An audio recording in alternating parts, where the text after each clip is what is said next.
ಶೋಷಿತ ಸಮಾಜಗಳ ಒಂದು ಹಣೆಬರ ಏನಂದರೆ,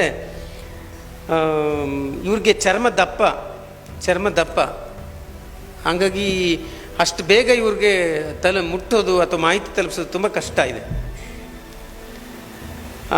ಆಮೇಲೆ ನೀವು ನಮ್ಮನ್ನೆಲ್ಲ ಹಿಂದುಳಿದ ಜಾತಿಯರು, ಹಿಂದುಳಿದ ವರ್ಗದವರು ಅಂತಾರೆ ಗೊತ್ತಾ? ನೀವು ಹಂಗೆ ಅಂತೀರಲ್ವಾ? ಅದು ಜಂಬ ಪಡೋ ವಿಚಾರವ ಅಥವಾ ತಲೆ ತಗ್ಸೋ ವಿಚಾರವ? ನಾವು ಹಿಂದುಳಿದ ವರ್ಗದವರು ಅನ್ನೋಕ್ಕಾಗತ್ತಾ? ನೀವು ಹೇಳಿ ನೋಡೋಣ. ನಾವು ಹಿಂದುಳಿದ ವರ್ಗದವ್ರು ಕಣ್ರಿ. ಶೇಮ್, ಹಂಗೆ ಹೇಳ್ಕೊಳ್ಳೋಕ್ಕೆ ಶೇಮ್ ಅದು ಅಲ್ವಾ? ಈಗ ಯಾರೋ ಫಾರಿನ್ ವ್ಯಕ್ತಿ ಬರ್ತಾನೆ ಅಂದ್ಕೊಳ್ಳಿ, I belongs to backward class ಅಂತೀರ ನೀವು. ವೈ ಅಂತ ಅವನು ಏನಂತೀರ ನೀವು? ನಾನು ಬ್ಯಾಕ್ವರ್ಡ್ ಕ್ಲಾಸ್ ಸೇರಿದ್ದೀನಿ ಅಂತೀರ ನೀವು. ಅವನು ಯಾಕಪ್ಪ ನೀನು ಬ್ಯಾಕ್ವರ್ಡ್ ಕ್ಲಾಸ್ ಸೇರಿದೆ ಅಂತ ಕೇಳ್ತಾನೆ, ಏನಂತೀರ ನೀವು? ಯಾರೋ ನಮ್ಮನ್ನ ಹಿಂದಕ್ಕೆ ತಳ್ಳಿಬಿಟ್ರು ಅಂತೀರಾ? ಕರೆಕ್ಟಾಗಿ ಕೇಳಿಸ್ಕೊಳ್ರಿ ಸ್ಟೂಡೆಂಟ್ಸ, ಯಾರೋ ನಮ್ಮನ್ನ ಹಿಂದಕ್ಕೆ ತಳ್ಳಿಬಿಟ್ರು ಅಂತೀರಾ? ಅದಕ್ಕೆ ಅವನೇನಂತಾನೆ ಗೊತ್ತಾ? ಅವನು ತಳ್ಳುವಾಗ ನೀನೇನು ಕಳ್ಳಕಾಯಿ ತಿಂತಿದ್ದ ಅಂತಾನೆ. ಏನು ಉತ್ತರ ಕೊಡ್ತೀರಾ?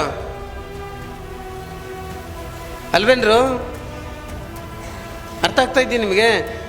ಸೊ ನಾವು ಹಿಂದುಳಿದಿರುವಿಕೆಗೆ ನೀವು ಯಾರ ಮೇಲೂ ದೂರಕ್ಕಾಗಲ್ಲ. ನಮಗೆ ಬ್ರಾಹ್ಮಣರು ವಂಚನೆ ಮಾಡಿಬಿಟ್ರು, ಕ್ಷತ್ರಿಯರು ವಂಚನೆ ಮಾಡಿಬಿಟ್ರು, ಅವೆಲ್ಲ ಹಳೆ ಕಥೆ. ಅದು ನೀವು ಹಂಗಂದ್ಬಿಟ್ಟು ಎಸ್ಕೇಪ್ ಆಗೋಕ್ಕಾಗಲ್ಲ. ನಾವು ದುರ್ಬಲರಾಗಿರೋದ್ರಿಂದ, ನಾವು ಅಲಸಿಗಳಾಗಿರೋದ್ರಿಂದ, ನಾವು ಜಡತ್ವದಿಂದ ಕೂಡಿರೋದ್ರಿಂದ, ನಾವು ಸೋಂಬೇರಿಗಳಾಗಿರೋದ್ರಿಂದ ನಾವು ಬ್ಯಾಕ್ವರ್ಡ್ ಆಗಿದ್ದೀವಿ. ಅರ್ಥ ಆಯ್ತಾ? ಡಾರ್ವಿನ್ ಥಿಯರಿ ಏನು ಹೇಳುತ್ತೆ?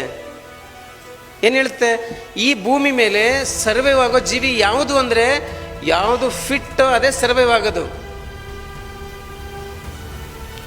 ಅಲ್ವಾ? ಯಾವುದು ಫಿಟ್ ಅದು ಸರ್ವೈವ್ ಆಗುತ್ತೆ. ನೀವು ಫಿಟ್ ಆಗಲ್ಲ ಅಂದರೆ ಇನ್ನೊಂದು ಬಂದು ತಿಂದಾಕ್ಬಿಡ್ತದೆ ಅಲ್ವಾ? ಈಗ ಯಾವುದೋ ಒಂದು ಪ್ರಾಣಿ ಬಂದು ಅಟ್ಯಾಕ್ ಮಾಡುತ್ತೆ, ಜಿಂಕೆನ ಹುಲಿ ಹಿಡಿಯುತ್ತೆ ಅಂದ್ಕೊಳ್ಳಿ. ಈ ಹುಲಿನ ನೀವು ಯು ಆರ್ ಚೀಟಿಂಗ್, ನೀನು ಮೋಸ ಮಾಡ್ತಾ ಇದೆಯಾ, ನೀನು ಶೋಷಕ ಅಂತ ನೀವು ಅಂತ ಕೂತ್ಕೊಳ್ಳೋಕ್ಕಾಗತ್ತಾ? ನೀವೇನು ಮಾಡಬೇಕು?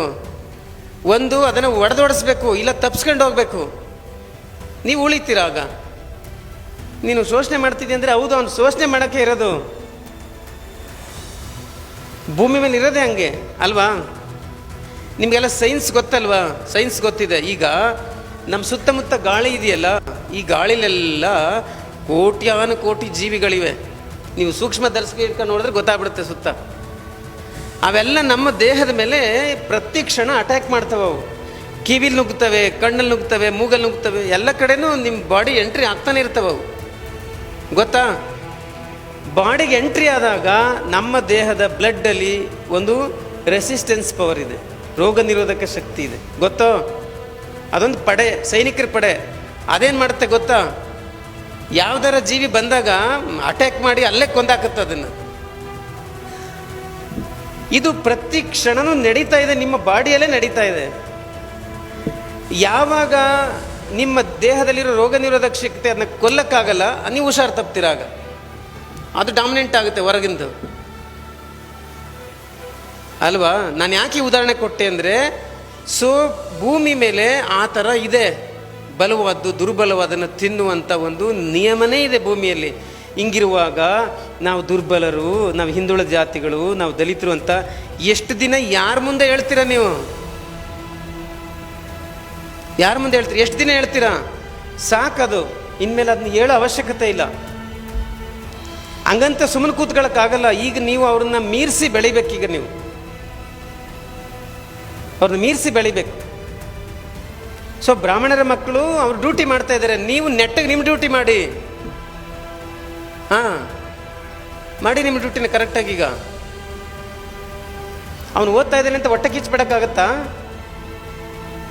ಅವರು ಜಾಸ್ತಿ ಜನ ಸುಪ್ರೀಂ ಕೋರ್ಟಲ್ಲಿದ್ದಾರೆ, ಹೈಕೋರ್ಟಲ್ಲಿ ಹೊಟ್ಟೆ ಕಿಚ್ಬಿಟ್ರೆ ನಿಮ್ಮ ಹೊಟ್ಟೆಯಲ್ಲೇ ನಿಮ್ಮ ಹೊಟ್ಟೆನೇ ಹಾಳಾಗೋದು, ಅವ್ರಿಗೇನಾಗಲ್ಲ ಅಲ್ವಾ? ಸೊ ಅವರು ಓದ್ತಿದ್ದಾರೆ, ಸೀಟ್ ತಗೋತಾ ಇದ್ದಾರೆ. ನೀವೇನು ಮಾಡ್ಬೇಕೀಗ? ನಿಮ್ಮ ಶೇರ್ ಜಾಸ್ತಿ ತಗೊಬಂದು ನೀವು ಜಾಸ್ತಿ ಓದ್ಬೇಕೀಗ ಅಲ್ವಾ?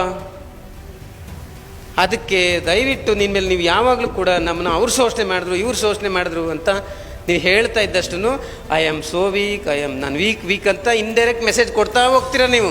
ಹಂಗೆ ಹೇಳ್ತಾ ಇದ್ದೀರಿ ಅಂದರೆ ನೀವು ಮೆಸೇಜ್ ಕೊಡ್ತಾ ಇರ್ತೀರಿ ಅಂತದ್ರ ಅರ್ಥ ನಾನು ದುರ್ಬಲ ಅವತ್ತಕ್ಕೆ ಅವನು ಶೋಷಣೆ ಮಾಡ್ದ ಅಂತ.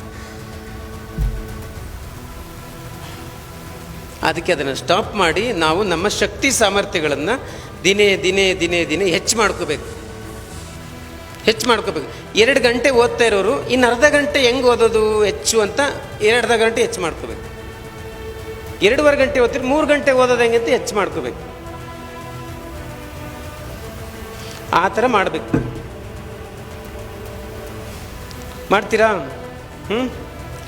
ನಾನು ಎಷ್ಟೋ ಸರಿ ಹೇಳಿದ್ದೀನಿ, ಈಗಲೂ ಹೇಳ್ತೀನಿ ನಿಮ್ಗೆ. ಅದನ್ನ ನೆನೆಸ್ಕೊಂಡಾಗಲೆಲ್ಲ ನನಗೆ ಅಳನೆ ಬರುತ್ತೆ.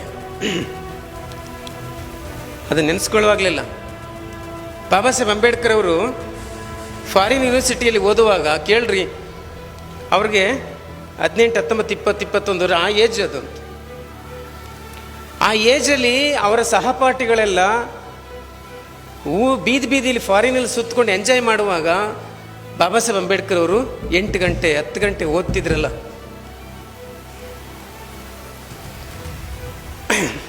ಹೆಂಗೆ ಓದಿದ್ರು ಅವರು, ಅದು ಯಾವ ಶಕ್ತಿ ಅವ್ರನ್ನ ಓದಿಸ್ತು ಅಂತ, ಅದು ಯಾವ ಕಿಚ್ಚು ಅವ್ರನ್ನ ಓದಿಸ್ತು. ನಿಮಗೇನು ಬಂದಿದೆ ಮೊಲ್ಲಾಗ್ರ, ನಿಮಗೇನು ರೋಗ ಬಂದಿರೋದಂತ, ನಿಮ್ಗೆ ಯಾಕೆ ಕಿಚ್ಚಿಲ್ಲ?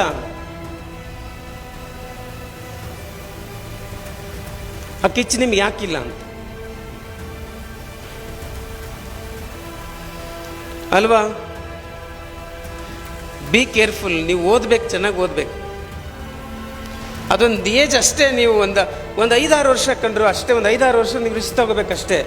ನೀವು ಆಮೇಲೆ ಮಹಾರಾಜರ ಥರ ಇರ್ತೀರ, ಆಮೇಲೆ ರಾಣಿಯರ ಥರ ಇರ್ತೀರ. ನೀವು ಆಮೇಲೆ 5-6 ವರ್ಷ ರಿಸ್ಕ್ ತಗೋಬೇಕಷ್ಟೇ.